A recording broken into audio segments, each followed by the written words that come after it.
Pugs of the Frozen North. Time for chapter 10. Where were we? Yes, Sika was trapped by those Yetis. She was given mind-altering noodles and kept, and now she's going to have to wash up for the rest of her life. And she's just sent SNOBOT off to tell Shen to keep going to the top of the world and win the race without her.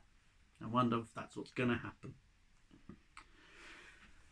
Shen was back on the Lucky Star, sailing homeward on a warm and sunny evening, and all the pugs were crowding at the ship's prow, wagging their tails and watching for the first sight of land. But just as he was about to tuck into the nice fat ice cream that Captain Jeggings had handed him, an icy breeze began to blow. The top blew off the ice cream and landed in Shen's face, which woke him up. "Yuck and brrr," he said. The flap of the tent was open, and SNOBOT was leaning over him. The robot was covered in snow, and a big dollop had just dropped off him and landed in Shen's face. Shen sat up, wiping it away. "What are you doing here?" he asked. "Where's Sika?" SNOBOT explained. "Kidnapped by Yetis?" Shen wondered if he should harness up the pugs and sled off fast before the Yetis caught him too. But no, Sika was his friend. She was the first proper friend he'd ever had. "Friends don't leave friends behind to do the washing up for Yetis," he said. "We have to do something." He squiggled out from under the sleepy pugs and went outside. He could hear the gruff singing of the Yetis coming from behind the rocky island. He woke the pugs and harnessed them to the sled ready in case he needed to make a quick getaway. With the pugs following him, he set off on foot, with SNOBOT perching on the sled as it shushed along behind them, leaving no tracks in the blind snow. And then they hit a patch of a different type of snow. It sang in a little squeaky voice each time Shen put his foot down, and when SNOBOT and the pugs and the sled hit it, it sounded like a snowy opera. "Shh," hissed Shen, afraid the singing snow would warn the Yetis someone was coming. "Shh," said a patch of snow nearby. "Who said that?" whispered Shen. "Who said that?" said the snow quite loudly. It was echo snow, which repeats anything you say to it, only louder. It started all the pugs yipping, and the echo snow yipped back at them even louder, which made the pugs yip louder still. Yip, yip, yip, yip, yip, yip, yip, yip, yip, yip, yip. Shen stood in a storm of yips and waited for the Yetis to come and find him.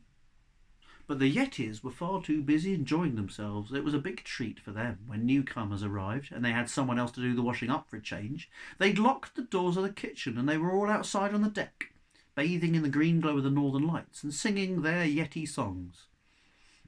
Shen had an idea. He tipped over to the patch of echo snow. He started clumping it into snowballs. He showed SNOBOT how to make snowballs too, and together they quickly piled the sled high with them. Then they hurried on towards the Hope, while SNOBOT took the sled to where the other sleds were parked and started getting them ready to leave. Shen took the snowballs and went around alone to the other side of the old ship. From there he could see the big shaggy shapes of the Yetis above him dancing on the icy deck. He could also see a steamed up porthole, which must be the kitchen where the washing up was going on. Shen picked up a snowball and he threw it as hard as he could at the Yetis. It was a brilliant shot, and it hit the biggest Yeti right in the face. "Who threw that?" roared the Yeti. "It was me," whispered Shen, throwing another snowball. "It was me," shouted the snowball, landing on the deck behind the Yetis, and they all turned around as he had spoken. Shen whispered, "Over here," and then threw another snowball. "Over here," the snowball called, bursting on the back of the biggest Yeti's head. The biggest Yeti turned and glowered at the others. "It wasn't us, they said. "Yes, it was," said a snowball, landing out of sight in the shadows. "You big hairball," said another. The biggest Yeti pulled some snow out of his fur and squeezed it into a snowball. The others scooped snow off the decks and roofs of the cabins. In another moment, the air on deck was full of flying snowballs as the Yetis pelted each other. And Shen kept on throwing snowballs in too. "Missed me," Shen's snowballs jeered, and "Oi, carpet features," and "Fur face, over here." And the Yetis picked up the burst snowballs of echo snow and made fresh snowballs for them, and the echo snow echoed their own angry shouts, as well as the things that Shen was whispering. And before long, the snowball fight had turned into a full-scale snowball battle. Yeah, worth pausing the video so you can have a good old look at that picture. Yeah. None of the Yetis noticed a small boy scrambling up the side of their old ship and knocking on the kitchen porthole. The poor washer-uppers inside had not thought to open the porthole. Helga Hammerfest, Mitzi von Prim and Shackleton Jones could never have squeezed out through it, and Sika was too busy drying to even have noticed it until Shen started banging on it. She opened it. Shen tumbled in, bringing a cold blast of air with him, which startled the washer-uppers to their senses. "The Yetis are having a snowball fight. SNOBOT is waiting with the sleds. We must leave quickly."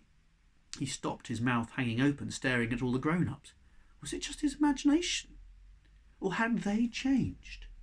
Sika saw it too now.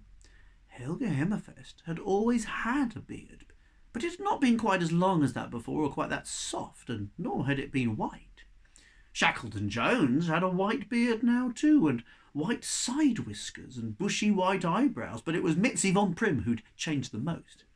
She'd put on so much weight that her pink designer racing outfit was starting to split at the seams. Her face and hands were covered with soft white fur. Her eyes glowed blue.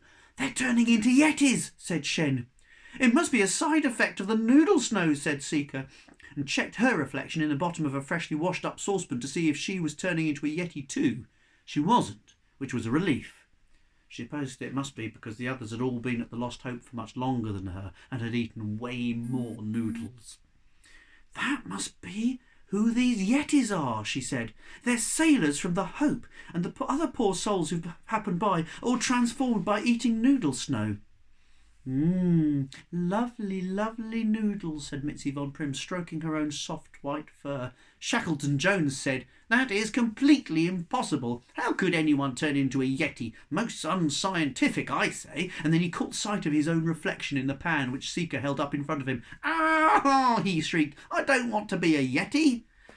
"Nor do I," said Helga. "There was something I had to do. I was on my way to the North Pole." "Well, then you'd better get out of here and stop eating noodle snow," said Shen. "But the doors are locked," complained Sika.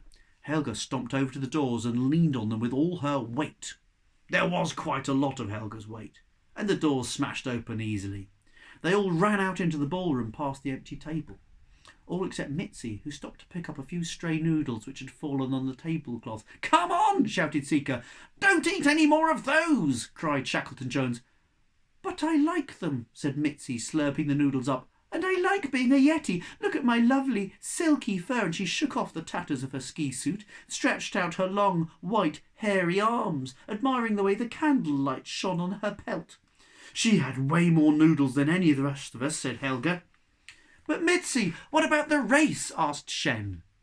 "What about the Snowfather's palace? Don't you want to be the first to reach the top of the world?"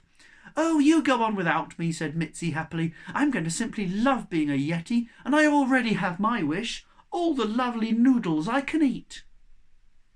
There really wasn't very much more they could do. Mitzi was a proper Yeti now, as big as Helga, probably twice as strong, so they could not have dragged her away from the ship. And anyway, she did really seem to be happy, and it was true, she was a very pretty Yeti. So they left her there, and they hurried outside to board their sleds before the rowdy snowball fight on deck ended and the Yetis came back below to see if the washing up was finished yet. But just in case Mitzi ever decided she had had enough of Yetiing, they left her sled behind, and Shackleton Jones left her his robot huskies and harnessed her team to his high-tech sled. "This is so embarrassing," said SNOBOT, cracking his whip above the heads of the pink pooches. "Not as embarrassing as losing the race will be," called Helga as her polar bear-powered sled went racing past him. Now that the spell of the noodles had faded, she was remembering how much she wanted to win the race. She waved to Shen and Sika. "Thanks, kiddies. I'll see you at the top of the world." "Jeepers, SNOBOT," shouted Shackleton Jones. "Let's get moving, or the bearded lady'll be there before us." And pretty soon both their sleds were just dots in the distance, and Shen and Sika were losing the race again. That's the end of chapter 10. Maybe tomorrow I will read you chapter 11, but until then, have a lovely day, look after yourselves, and I'll see you soon. Bye.